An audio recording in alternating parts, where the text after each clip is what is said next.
As I looked down the decrepit hall of death, the woman stood close to my side, still a little flustered from all that occurred in the passing hour. I saw nothing more inside my office.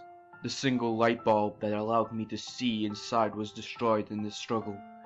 Inside was complete darkness. I could still hear noises of the battle taking place, but was unable to do anything from my end. I thought about making my way to the kitchen now, but I almost forgot. Bonnie isn't the only one out. At that moment, I checked my jacket's pockets, but I could not find the camera feed device. I had to use my own eyes to see where everything was now. I could feel the strength of my heartbeat increasing as I took the first numbing step to go further into this black hall. There were lights, but for all the good it does, it kinda made it worse. Every second I dreaded that Chica, Bonnie, or Freddy would shoot out of the shadows and into the light and kill me. My footsteps echoed down the hall. It was different this time than when I ran down it yesterday. It felt like my footsteps were heavier and more risk-taking than running down the hall. It was probably because I was moving at a pace where it would seem that I wasn't moving from afar. I reached the cracked, chipped corners of the hall and stopped, more still than I had ever been. I felt stiff at this point, my body frozen on the spot as if I had been coated with cement and it had instantly hardened. What stood in front of me was the main area filled with party hats and long tables like always, but this time Chica was there. Chica wasn't looking in my direction, thankfully. I backed away back into the hall. Something then caught my attention at the corner of my eye. A door. It was the door to the kitchen. Thank God. I didn't need to go through Chica and the... Wait. Come on. Fuck. The door is locked.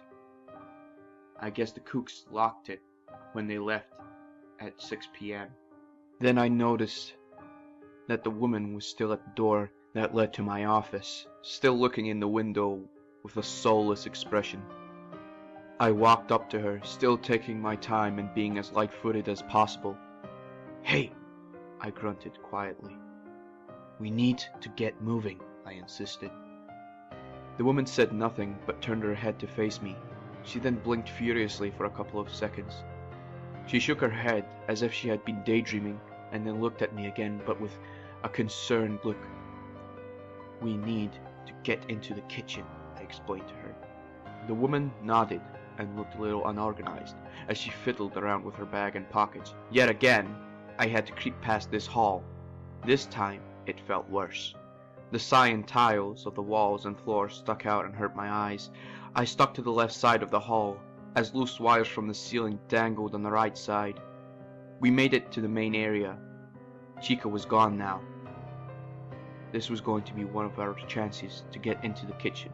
I quickly dashed out of the door and made a mad turn and saw the kitchen door. I ran to it, like how a piece of metal would fly to a strong magnet it was only a few inches away from. I grabbed the doorknob tightly and twisted. The knob was rusty and hard to turn, but it was unlocked. They must have forgotten to lock this one. I tried to turn it as hard as I could, desperately trying to get inside the kitchen. It eventually gives way and the door makes a loud unlocking noise, and it echoes throughout the entire pizzeria. I pushed the door open and go inside and closed it behind me. Everything seemed fine, but the noises outside made me discard that thought of everything seeming normal. Nothing about this place was normal. I looked at the ovens and cookers in the kitchen, but I didn't know how I was going to set them alight. My breath felt colder and my chest felt empty. It was a strange feeling, one that often left me in a daydream of my personal health. But not this time. I quickly set my mind back on the task at hand. We needed to switch the gas on. I marched towards the cookers and I set my hand on the first dial I could set my hand on and turned it on full gas. I heard the gas hissing with anger as I disturbed its slumber in the night and quickly turned it back off, in case there was only a small amount of gas left. A faint smell of gasoline reached my nose and made me feel sickly in my stomach. Then we heard footsteps at the door.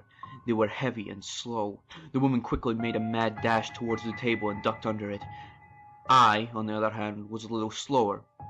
But as the door busted open, the lights of the pizzeria went out. The power had reached its limits, and we were now surrounded in darkness. I guess they couldn't open the doors with their hands, as they were much bigger than human hands. I retreated into the shadows, listening to those solid footsteps colliding with the cold, thin, brittle tiles. I managed to squeeze myself between what felt like the fridge and the wall. I made myself as small as possible, curling up into a ball, trying to keep myself out of sight. I kept my eyes peeled for anything moving close to me. But then I saw lights. They shone brightly on the floor, like a beam of light you would hear in a fairy tale, that shone brighter than any star. But these were different. They ended with 2 round discs with little beady pupils in the middle. Then, out of nowhere, I heard a scream and things being shoved and thrown. The woman had flipped, unable to keep quiet, and tries to escape. But she was no fighter, and was too slow to run away. I saw the beam of lights focusing on her, blinding her, causing her to be disorientated. She tries to repel the light with her hands, but they are quickly snatched away from her, and she is hauled up by the sides of the light. As the woman screamed, the eyes ignored her, still scanning the room. They passed me, and I was able to tell who it was. It was Bonnie. So what happened to Laura? The woman was then taken out of the room. She screamed for help, but I was no match for Bonnie, even with the metal pipe I had taken with me for the next day. Bonnie left the room with the woman screaming in its hand. Jacob. Jacob. A weak, mothering voice called out. Lara? I whispered. Then a hook came around the corner, and what followed was horrifying.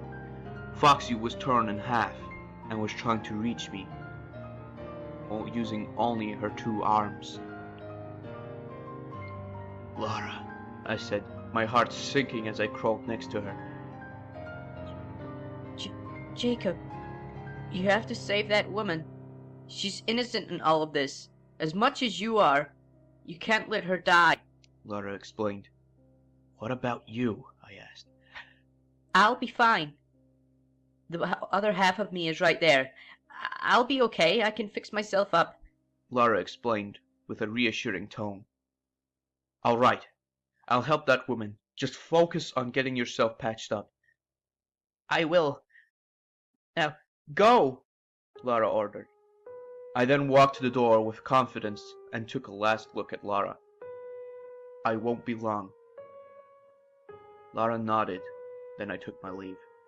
But as I exited the room, I could feel my confidence being sucked out of me. I kept low and quiet and followed the screams. The screaming was coming from the backstage. I kept hidden behind the long tables and party hats. I saw Chica come into the main room again. Chica walked around innocently like nothing was wrong. I snuck past Chica carefully, watching my every step as I inched closer and closer to the backstage until finally I reached the door to backstage. The backstage door had always been left open. I don't know why. Anyway, I entered the backstage and saw Bonnie struggling to keep the woman still as he tried to shove her in a cage. It was probably because the woman wasn't registered as an employee here. They couldn't harm her, so they caged her up instead. Bonnie didn't know I was behind it, so I quietly approached Bonnie and smacked it across the back of the head with a heavy pipe that I had found yesterday. I swung and the sound of Bonnie's body and the impact of the solid metal echoed. Bonnie kneeled to the side as if Bonnie had powered down for a second. I helped the woman out of the cage as it wasn't locked yet. The cage was small. It was probably used as a dog cage or something. I don't know. The woman got out of the cage and said thanks. I led her to the exit of the room, but my arm was grabbed by something strong. Bonnie had reactivated, and it had a hold of my hand. Go! I yelled. The woman then ran out of the door. I could now focus on Bonnie. I swung the pipe at its face and made contact with it.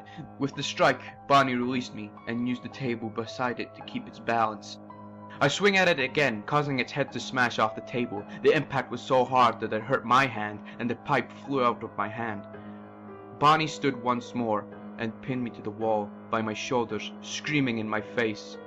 Bonnie threw me across the table, and I hit a couple of hard solid objects. I fell to the ground on the other side of the room. Bonnie was coming at me again, but I had found something to defend myself with. As Bonnie reached to pick me up, I forced my hand at its face and burned it with a blowtorch, burning out one of its eyes. The sparks blinded me and caused Bonnie to fall to the ground. I quickly jumped back on Bonnie and burned out its other eye with the blowtorch. Bonnie screamed. Enraged, it picked me up and was about to force me inside the suit. I kept my legs to the side of the hole that was the neck of the suit. The strength of Bonnie was unbelievable.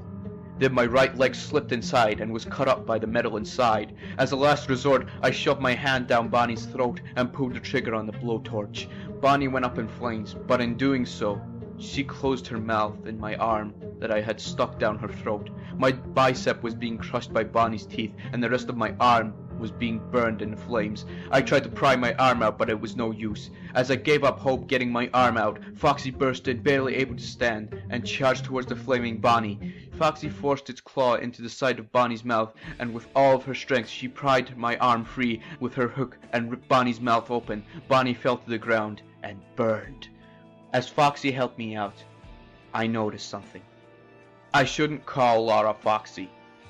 I know she's inside Foxy, but she doesn't deserve to be recognized as Foxy. Laura helped me out of the suit, and I saw my bloody leg.